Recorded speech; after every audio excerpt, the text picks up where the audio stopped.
ik van je hou. Ja. Ja, dat zegt dit bloemetje, daarom is dit bloemetje voor jou.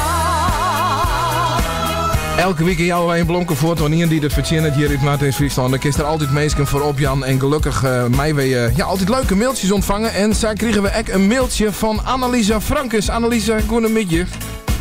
Goedemiddag. Ja, een leuk mailtje gestuurd. Jij dacht, ik weet wel iemand voor dat bloemetje. Ja, top. Help ons. Wie zeg je? Mijn vader. Oh, ik dacht je zegt al pap. Nee, klopt. Oh, klopt.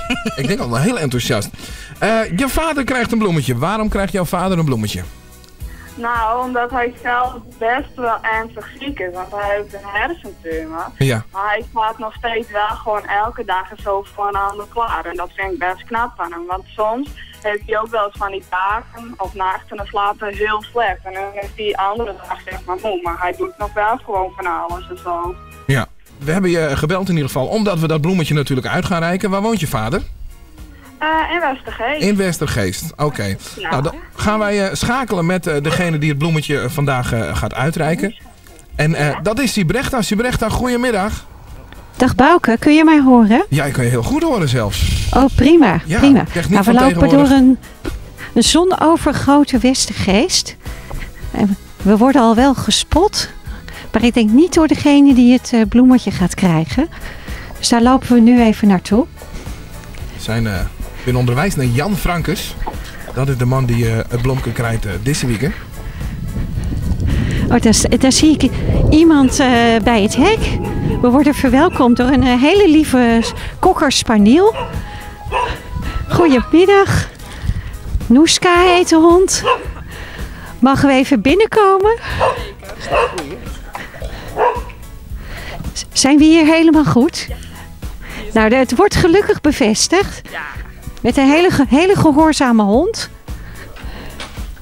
En wij zijn op zoek naar Jan. Ja, goeiedag, dat ben ik. Nou, dat komt goed uit. Ja. Want wij hebben hier bloemen. Het is even voor de luisteraars, een wit boeket met rozen, witte gerbra's. En dat is voor u. Oh, dankjewel. En heeft u enig idee van wie dit komt? Nee, ik zou het zo niet kunnen weten. U mag ook raden. Ja, als ik raden, dan zou ik toch gauw eerst aan mijn vrouw denken. En aan mijn kinderen. En anders van de gemeente, van onze kerk. Nou, u zat bij de tweede al goed. Dus we gaan door naar de volgende ronde. Want ze hebben u wel een beetje stiekem thuis gehouden, heb ik gehoord. Ja, ik mocht niet weg. En wat er was, dat wist ik niet. En, maar ja, dat hebben ze wel eens vaker. Dus, maar dan hebben ze wel wat anders dan dit. En dit vind ik hartstikke mooi. En waarom denkt u dat u het bloemetje krijgt? Ja, geen idee. Want ja, ik wist van niks. Ja, en ja, dat weet ik niet. Maar waarom zouden ze u willen verrassen?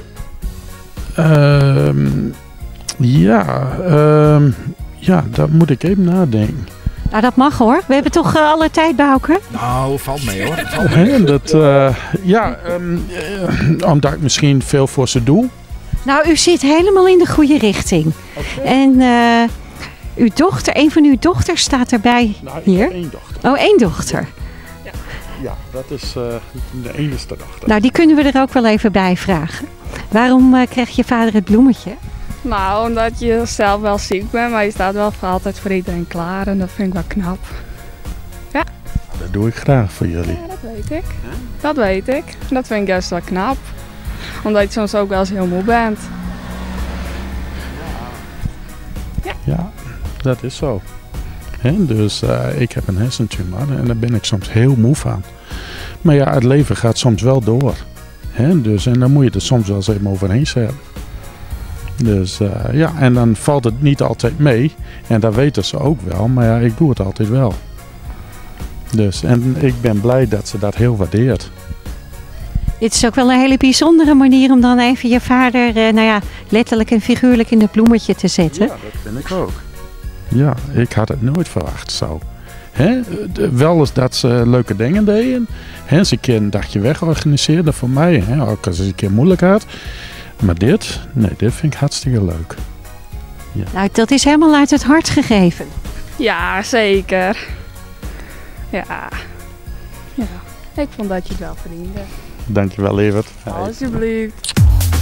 Binnen, op het terras of op de zolderkamer. Zomerradio straalt uit je radio.